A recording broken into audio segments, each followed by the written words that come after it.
So I've spent tens of thousands of dollars running social media ads for my own business, as well as tens of thousands of dollars helping other people run ads. And in this video, I'm going to share 5 lessons that I have learned and really practical takeaways that you guys can apply to your ad strategy as a business owner. So that way you guys don't have to make the same mistakes and you guys can convert and make more money on these ads. So the very first lesson I learned is the better that you can dial in your ideal customer and the more you can speak to them in their language and in the pain points and the desires that they're after, the higher that ad is going to convert. I think a lot of people make the mistake of not really knowing exactly who they're talking to. Say you own a gym and it's like, okay, I'm just speaking to the general population. That ad is not going to convert as high as if, okay, this is the ideal client. I'm speaking to 45-year-old women who are trying to lose 10 pounds over the course of a year, or I'm speaking to a little bit more elderly population who's trying to stay healthy so that way they can be around for their grandkids. When you can speak a little bit more specifically to that ad's going to convert a lot higher. So really just take some time. Okay, who is my ideal client? What are the commonalities between like the perfect client? They're always on time, they're always paying, they're always referring customers.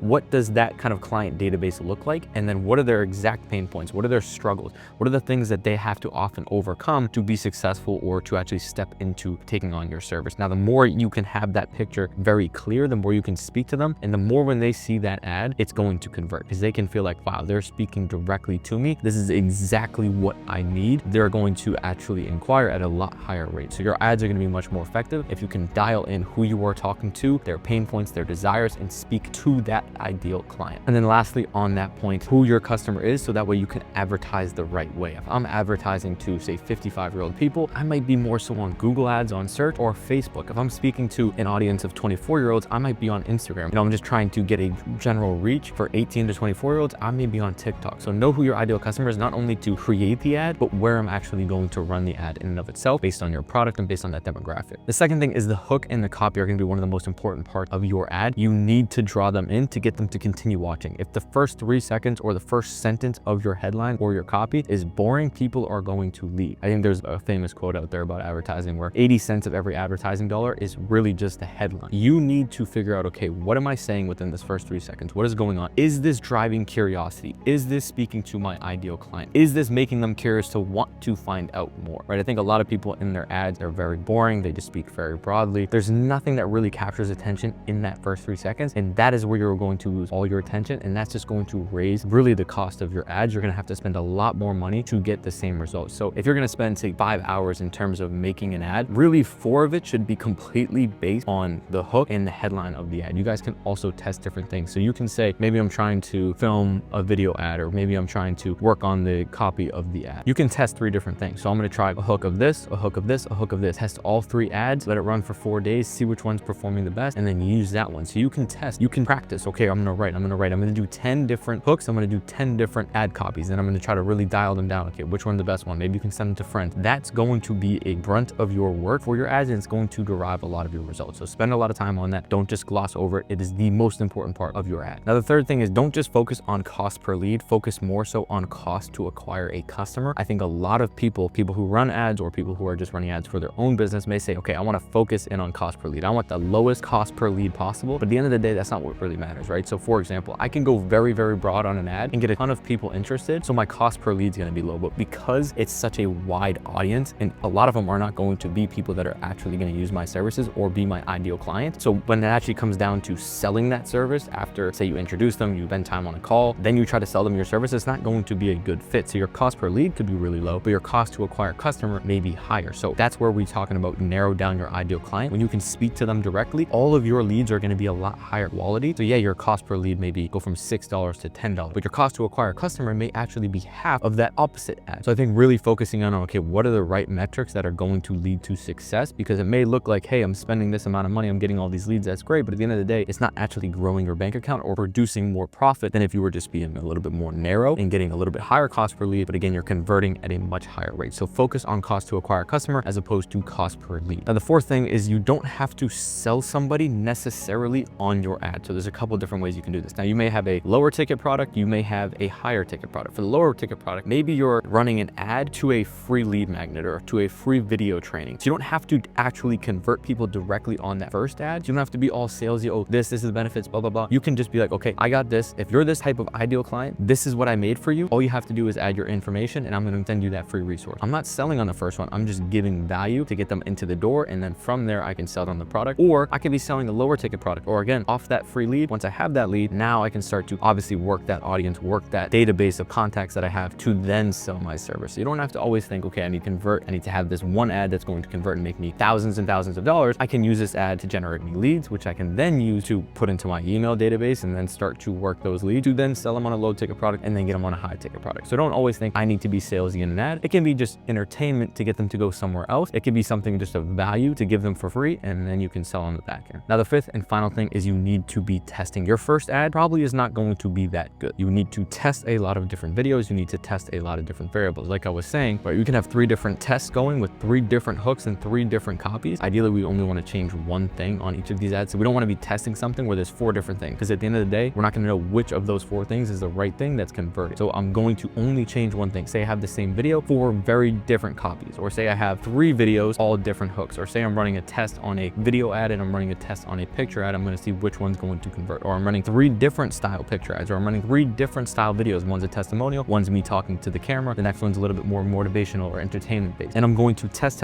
see what's working. Now, another great tip is you can use your social media or your organic content to give you data for what's working. What are people interested in? Look at your 5 to 10 most viral pieces of content. Okay, what are the commonalities? What am I talking about? What are the solutions that I'm giving? And then you can build an ad based around that, or you can use the topic or the framework or even the video of itself to lead you to an ad, right? So say I'm talking about a certain skill. Okay, hey, if you have a trouble, I can use that viral content that I had, and then just in the copy, here's a free PDF on how to improve this. Boom, and then that's how I'm getting my lead. So really just the general thesis is see what's working for yourself, test different things, but also look at other people as well. If you're having ads that are coming across and you're like, yo, this is a good ad, break it down, save the video, screen record it. Why is this ad good? What is the hook? What is the framework of that hook? What is the framework of their ad structure, right? And then, okay, I'm gonna try to copy that in my own industry. So obviously a couple different tips, but I think all really, really practical. I think narrowing down your ideal client, really focusing on the hook, focusing on the right metrics, not necessarily just focusing on cost per leads, but what am I actually bringing in terms of revenue? What's my return on ad spend? What's my cost to acquire a customer? Because at the end of the day, that's gonna matter more. Don't always focus on just selling in the ad. And then obviously we need to be testing constantly. So if you like this video, I'm going to drop a simple framework that I have used for building my ads down below in the description. So if you guys are interested in that, you guys can just download it. You'll either have to add your email or I'll find a way so you guys can just download it right off of that. So if you guys like this video, I'm going to drop a PDF of really just the framework that I use for building my ads. So you guys can use it as a template to make ads for your own business, and hopefully they convert at a much higher level. So hope you guys like this video. If you did, drop a comment, like, subscribe, all that. We'll see you guys in the next video soon. Peace.